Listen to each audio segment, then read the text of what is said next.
Guys, ito na po yung area ng fish market. Okay, ito po yung harap. Okay, so ano po siya, makikita nyo yung malaking plat. Okay, so pupunta tayo sa likod. Guys, ito po yung mga bangka rito, ibang klase, may mga makina, malalaking makina. Ayan po. So guys, nandito na po tayo sa loob ng fish market.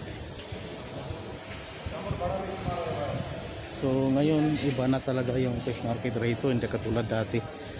Napakalaki na at marami pong nagbibinta. Katulad dyan may mga fruit market. Okay,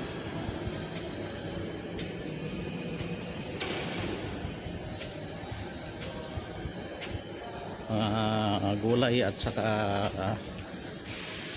prutas dito.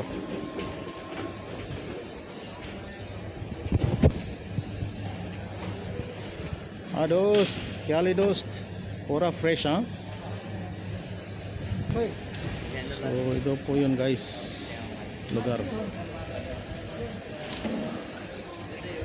हाँ जी, कैसी हो जी? ठीक है।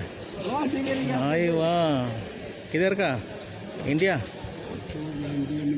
Pakistan. Guys, mayroon pong grand hypermarket po dito sa loob.